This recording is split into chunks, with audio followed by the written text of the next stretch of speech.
check us out. But I'm here. Holy crap, there's a cat. Don't believe me? There's a cat. I'm here, WrestleRoni Live, Adam Montgomery. We're at the King of the Super Juniors, RSW. How we feeling, Adam? Hey, happy to be here. Thanks for having me. Yes, sir. Glad to have you. Well, what we expected from tonight? Why you here? What's going on? Oh, I started my career down here a long time ago in West Virginia, these small towns like this, not too far down the road in Kingwood. So it's a nice full circle thing getting to come back down here after all these years, getting to come down Route 7. Oh wow. Okay, so we're just full circle moment then, huh? Love it. I've been seeing you a lot at VCW shows. Man, have you been on every show they've had so far? I'd say 75% of them. Just I try to make as many as I can for him. Just life sometimes, you know. The real world Yep. gets in our way. We're all here today, by goodness. Come out to Preston County. We're at the youth center. We're what Masontown. That's where we're at. Masontown, West Virginia. Yep. Masontown, West Virginia. I seen some names down there. There's a cat wandering around. There's a big blue slide. There's all kinds of good things. Let's talk about Adam Montgomery's journey in wrestling. You said you started in these parts. How did you get started in this crazy indie scene? Well, I'm honestly in the shadiest way possible. I'd say my career started out in a backyard in Roscoe, Pennsylvania, about 90 or so minutes north of here. A couple of friends and I, we had a little thing in when we were in high school, like everybody did. We did backyard wrestling, the HWF, Hardcore Wrestling Federation. Eventually, two of those guys ended up going to. They heard there was an indie event happening at an outdoor thing at a local hospital. So they went to it and ended up meeting a guy by the name of Powerhouse Hughes, Bill Hughes. He was a fixture in Western PA wrestling for many years. So they ended up going to his training school. And they come to school and they're like, oh my God, it's the best thing. There's these shows. So out of morbid curiosity, I'd say it was November of 2005. We were in our senior year of high school. So I went to check out one of those shows with them, got to see some regulars on that Pittsburgh wrestling scene. The late Devil Budokan was on the show, the Gambino brothers. Who else was there? Snake Man Devin Michaels, another one I miss dearly. But got to go to that show, had a blast with it. And after the show, they're helping tear down the ring and everything. And I'm just taking it all in, like, oh my God, I'm getting to see a ring get disassembled, all the wrestlers around. This is the coolest thing ever. So they're talking to him after when everything's winding up for the night, and he mentions to them how their ring announcer Hank Hudson, who's been in for years, he's been in wrestling 50 years at this point, I'd say, but he couldn't make their next event, and they were looking for somebody, and they stopped him right there and said, Powerhouse, our guy right here, he PA announces all of our school sports. He knows everything about wrestling. He'd be perfect for this. Okay. So he writes a little thing down for me. He's like, here's my hometown and wait, introduce me. I do it. He said, what are you doing December 3rd? I said, I guess I'm ring announcing here. Okay. So December 3rd, 2005, in Menneson, Pennsylvania, Championship Wrestling Federation, did my very first event. It was terrifying.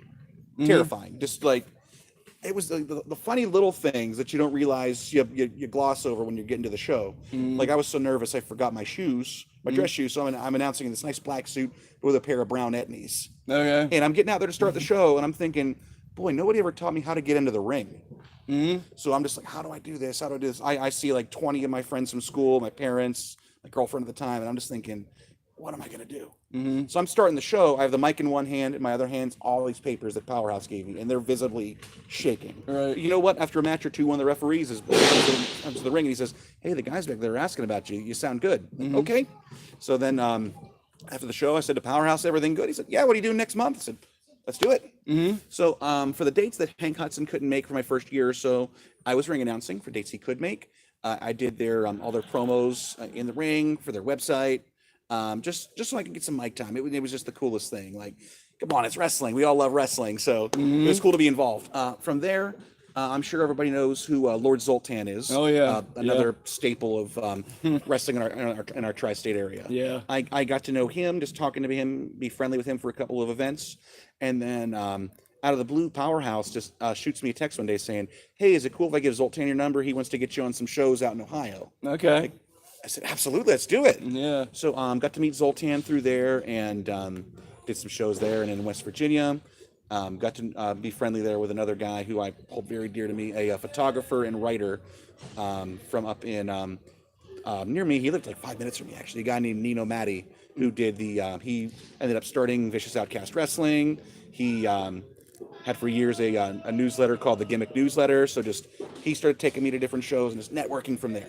Okay. So just got to meet all these different people, do all these crazy things, and now nearly 18 years later, here we are. Now, I was going to say 18 years. Not active for all 18. There's these people who say, "Oh, brother, I've been in the business for 30 years, but I've had 2 matches since 1996." No. I'm not one of those guys. I'd say for about those 18 years, I was active for about 9.5, 10 of those years. Okay. And I ran into you back during the XWE debacle in Fairmont. Damian Lee. Tell the listeners what you can about this character, this outfit, this organization. Just for those, a brief summary, because we have so many great things to talk about. But let's dip into this for a moment. A lot of what I ended up doing with wrestling and the people I met and the friendships I made oddly came from those shows at XWE. I mean, it came. I ended up there off a recommendation from Nino. He knew this character Damian Lee from promoting some shows. He needed a ring announcer and knew I wanted work. So I got to do some shows for him. I did one at the fabled Fox's Pizza Gym down in Shinston for him with Lodi on the show. That was my first show for him. And then I did a couple other dates for him. I think one was in Preston County. Didn't draw so great. But then he started doing these weekly events in Fairmont, in downtown Fairmont. So I was good friends with these 2 guys up at Cal U, where I was going to school, California University. Both were wrestlers as well, and I got both on the show that night. They were Strider and Land Shark Donnie Tate. Oh, okay. And that's the night we all met Mr. Phillips for the first time. Uh-huh. And got to meet him from there. That's where we also got to meet Jason Kincaid, Eric Darkstorm, Eric Steele, Ricky Shane. A lot of great guys were coming up from West Virginia. And I think that's the first place I met you. Me? Yep. Bulldozer was in that locker room. He was. Yep. He was in our carload coming down those shows really? as well. Yep. The 4 of us would meet up in up 79 in Washington, PA, and come down together. Okay. Only about an hour drive from there, so not bad. But I believe that's where I first met you. And fun fact for all the listeners out there, I have in fact announced a Spooky Lou wrestling match. Yeah. You went. What was your name again? It was Jimmy Blaze. Jimmy Blaze. Jimmy Blaze. You and your buddy Chris Carrera. You guys had a match on a show there with the nightclub. Chris Carrera. Yep. I actually did too. I came back the next week and did it somehow, and then they was like, "Spooky Lou, you gotta get some training." And I said, all right, I'll go back to the other side and sit in the crowd. See, good times, and you was killing it then. Now you're on VCW. Think about that. No, one funny thing. I'm sorry to cut you off there. No, one funny thing about those XWE shows, it was the very first time I met Ricky Morton. Okay. Very first time, and I'm thinking, to this point, that was maybe the biggest name I'd ever done a show with. I'm thinking, this guy's wrestled Ric Flair. He's in the greatest wrestling tag team of all time. He came to the ring in a winter coat, and there was no microphone, so I had to yell his introduction. Bristol, Tennessee, 205 pounds, 8-time tag champ, just yelling it in front of about 5 people. You can see his breath in the ring, but it was my first time I got to meet him. Was that in Fairmont? It was in Fairmont. He wrestled Johnny Demonic. Holy crap! How did I block out Ricky Morton? Ricky Morton was at one of those shows. And they led to later in the show. They did Ricky and TJ wrestled Johnny Demonic and Ricky Shane later in the show. Oh wow, I need your memory. Wow, cause you say you can see your breath. Yeah, you can see your breath. They were yelling and stuff. A lot of the times the lighting was so bad, I would try to record stuff on my phone. You couldn't pick it up because you couldn't see anything. There was some great wrestling in that building. Yeah. Though, for the little time, those 6 weeks or so that they had everything in there. There was some great talent in there. Yeah, I remember sitting in the crowd one night, and somebody from PWI, they have so many people, but still, he was there doing a little write-up for the show in this little rundown bar in Fairmont, West Virginia, but it turned into a debacle. As far as I know, nobody got paid. I got paid in good times. There you go. There you go. I definitely don't expect payment. I got the wrestle out. I was like 21 years old, so I was just looking for a booking and a good time. That was, yep. And hey, it was fun while it lasted. And again, hey, get down to Masontown, man. We're out here in Masontown, West Virginia. Do you see some of that talent down there? You talk about loaded tonight. We got a great card here tonight. I'm thinking all the regulars down here. We have Zeke Mercer, the Saturday Night Special, Polly Kilpis, some newcomers here. I noticed Huff Manley was here. We have Josh Williams. Very excited to see Josh Williams. Me too. First time seeing him live. Same here. I mean, Jake Ely's going to be here tonight. One of my favorites. Yes, Jake Ely, Tommy Irish. We can go on all day. Billy Knox is here. Gannon Green, all your favorites, and some more you're going to fall in love with. Get down here if you're in a 50-mile drive. Phil Stamper's here, for goodness sakes. President of Wrestling coming down to Masontown. You know your show's official when the president of wrestling. Got to see who the brother Duzan's here. Anyway, how'd you get hooked up with VCW and what's going on in VCW nowadays? So VCW, myself and Beastman Wes, excuse me if I call him Wes. Everybody does. So he and I, it's probably one of my oldest friends I have in wrestling, aside from, I'd say, Zoltan and Nino. My oldest friend is probably Wes. I met him on a show in Uniontown, PA back in, I want to say summer 2008 when he was the Masked Bulldozer. Okay. He and I got along instantly. We started riding some shows together. It's funny, we went from doing these little shows and for like Damian Lee and the XWE for maybe 5 people tops to end up going to do big shows for Zoltan at the Western PA School for the Deaf for Remix Pro Wrestling. We wrestling in front of thousands of people there. Right. It was so cool just to see us do that, and then to see the transformation when he went down to train with Jimmy Valiant and came back as the Beast Man. Right. Like, okay, this is clicking. Now, do you know how he got the idea for the Beast Man? I don't. Correct me if I'm wrong on this. You can yell at me later if you want, Wes. But I believe he went out one year trying with Viper to try and get booked to the Gathering of the Juggalos. Okay. And he encountered one Jamie Dundee, one of my all-time favorites. Love PG-13. Book him, Wes. I'm begging you. We were just talking about them on another show. Go ahead. But, That's crazy. Jamie goes up to him. There's that look on his face, and he says, "Brother, you look like Donkey Kong. You need to do something like Donkey Kong." No. So it stuck with him, and I'd say about a month later at Summit Park, they debuted George Beastman Fetty. Okay. It took on a life of its own from there. At first was him just coming out in this green singlet, yelling at some people, and it just took on a life of its own from there, getting to see him get dragged out on the chain or start doing the husk. So what he is now is so cool. Yeah. So he's one of the people I stayed in touch with. I really stopped doing wrestling when I took a job as a wedding coordinator in 2012. Okay. I still did some stuff here and there, but he's one of the people I stayed in touch with. If I was booked on a show and he was booked on a 2, we'd still ride together. We did some rides down to Charleston together still, but we stayed in touch. I promoted an event with Tanner Reynolds, Terry Ring in the Pittsburgh area back in 2017, and he came to do that for us. So when I found out he was doing VCW, he said, "We're gonna do this one date. I want to do another event. We're doing it on such and such date. Can you be there for it?" So for you, no questions. I'll be there for you. I'll do whatever you need.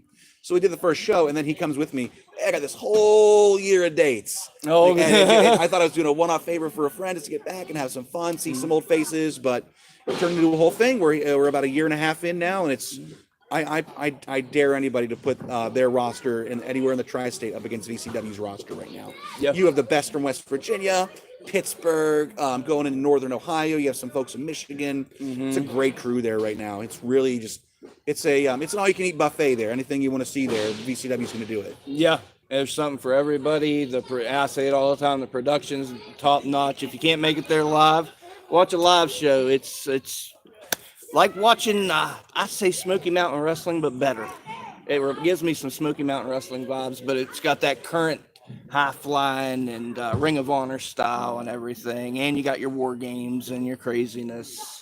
I don't know. I've enjoyed it from day one, and I've been very fortunate to be there live. Now, who are some of your favorites right now in VCW? I know I have mine. I want to know yours. Okay. Let me, before I just start, because there's so many. Of course, the favorites got to be Saturday Night Special. Regardless if I knew the guys or not, I've always liked the slime ball heels that still dominate and do their things. So Saturday Night Special. But Colton Quinn, I really like. Nathan Ulrich. Yeah, that's one of my dudes. Nathan. Oh my goodness, there's so many. Cowpoke Paul. Cowpoke Paul. The best. Love Cowpoke Paul. How can I not mention Cowpoke Paul? He made me feel really old at a show recently. I was asking him. I saw he was working at an old place I used to work at in like the Cumberland, Maryland area. I said, "How'd the show go?" And he said, "Oh, I grew up around those guys. The promoter's son and I were best friends." And I used to announce there years ago. So I was showing him posters from shows. I was there for all of those. Like, how old were you? He's like 10. Like, don't say that, man. Don't say that. I was like in my 20s. Yeah, that's where we're at right now. But Paul and I had a nice connection about that, talking about the shows out there in Cumberland. Those were really underrated shows. It's only, I'd say, about 90 minutes from where we're at right now. So anybody listening right now, definitely go out to the Cumberland, Maryland area, Kaiser, West Virginia, and check out Elite Pro Wrestling. They're top notch. Great school out there. You're going to see a lot of guys from the ground up. Okay. What's the name of the promotion again? Elite Pro Wrestling Alliance. I have no affiliation. I haven't worked for them in about a decade. They're good people down there. Gotcha. Great people. Run a great school, professional events. They drew some of the biggest crowds I ever worked in front of. Okay. And they are all legit best friends with Luke Gallows. Oh, okay. They all came up in the business together. Okay. Like one of the guys there, Jake Davis, he was the best man at Luke Gallows' wedding. Really? Yeah. Oh, okay. Small world. Yep. Small world. So Luke would be in a lot of those shows, and he'd call in favors from a lot of his friends in the business. It was really cool. That's awesome. Heck yeah. That's awesome. But what about you besides Cowpoke Paul and it doesn't just have to be VCW. Who's some talent that's really caught your eye that you think going places in the next few years? I hate to sound cliche with this because everybody puts him over. He's been doing his thing for years. My favorite guy, period, to watch, not in independent wrestling, in wrestling, period, is Jason Kincaid. Yeah. I've known him now for close to 15 years, getting to see him. I think Eminem's here, actually. It sounds like it's somebody's watching something right now. But Jason Kincaid was one of my favorite people to watch, always. Just to see him from the ground up doing those little shows with Damian Lee, to going to Japan, doing these tours of Mexico. Still the best match ever announced. Check it out, IWTV, IWA East Coast. Jason Kincaid versus Eric Darkstorm. May 2009. No matches touched it. Okay. I'm going to check it out. I've got my subscription. Check it out. Yeah. Coming up, Beard versus Beard with Jeff Paul and PWL. Interesting. Jason shaved the beard once, so maybe he'll do it again. I can't wait to see Jeff Paul get that beard shaved off. I did a double take when Jason shaved the beard and the hair years ago because everybody knew him for the long hair, the beard. I saw a new picture. I was like, is that the same guy? Mm-hmm. But that's not just the best wrestler in the state, the tri-state, one of the best wrestlers in probably the world, in my opinion. I'm a little biased because he's a friend, but still amazing talent. VCW-wise, I'm really big on Damian Chambers. He's not going to be around for long. Somebody's going to pick him up. Yep. Who else out there do I like? Jake Ely. I said before, big fan of Jake Ely. I think he gives me big like Crash Holly vibes. Yeah. Crash Holly's totally who he reminds me of. I It's this can little see that. Spitfire. Spitfire. He's damn good in the ring too. Big fan of him. And then who else is at VCW I'm a fan of? Jason Hendricks. Yep. He's done a couple of pre-shows, and I was campaigning like a son of a bitch with Wes. And you've got to put Hendricks on the main card. And him and Cowpoke had a fantastic match in the last show. Yep. I felt bad that I didn't mention Hendricks. I'm glad you brought him up because I was fortunate enough to see some of those pre-show matches lost to the vaults of VCW, and they were something. And he impressed me. First time I saw him, I invited him on the podcast right then and there. And speaking of their pre-shows, if you watched the last few, there was a gentleman on the pre-shows named Pastor CeeLo. Yeah. You see him? Big fan of him. He's still young, but I like the fire he has. I really like Pastor CeeLo. I looked him up on social media. He's awesome. Yep. Shout out to Pastor CeeLo. He's got a big match tonight, maybe in IWC or TCW. He's in Mega Wrestling. I think that's where he trained at. He's doing something tonight out there. Yep, you're right. Yep. So, hey, good luck. You know you got fans right Shout here. out CeeLo. No doubt. No doubt. So, yeah, VCW's killing RS. I've been saying it on the show forever. It's an awesome time to be a fan in the area. We're here at a youth center, so if you hear some kids, because we're live at a youth center. We're for the kids here, man. They got the Disney Plus going. I love it. Hey, before you got, I'll tell you a cool moment that happened earlier. They was actually having a birthday party here. Was you here for this yet? I got here at the tail end of it. Okay. So they say, everybody be quiet. We're going to sing for, I think it was Susan. We're going to say it's Susan. And all the boys came across the gym over, and Tim, everybody came over and sang happy birthday. Now that's a moment. You get little moments like that with indie wrestling. Just little moments like that. That was cool. Well, okay, there you go. And these last little 10 minutes we have here, tell me about some of those moments you've seen in your time in indie wrestling. I'm just a guy from south of Pittsburgh who just had a dream and wanted to be involved with wrestling. However, so I got to do some really cool stuff over the years. Getting to stand in the ring with Terry Funk, just me and Terry. It's like that's my number one. They brought him in at IWA East Coast for their 5th anniversary show. So just being in the ring, announcing him out, and then just I'm in the ring. There's me. There's Terry Funk. Nobody else. And I'm just like, how did I get here? Yeah. How did I get here? Wow. Getting to do that. Yeah. Getting to announce a TNA X Division title match. Jay Lethal defending against Stevie Richards. Okay. Then at Remix Pro Wrestling Marietta, Ohio, in front of a packed house, probably 800, 1,000 people. Yeah. 25-minute barn burner. Just that was huge. Announcing Nigel McGuinness's last match right down in Clarksburg was a big one. I was there for that. Yep. Those are all amazing. Those are probably my top 3 moments. Just getting to think, man, I got to do that. No doubt. Those are big. Those are my getting to promote my own event that myself and Tanner Reynolds did, and getting to bring in all the people I hold dear in wrestling and have them all come together in the same place and put together a great show.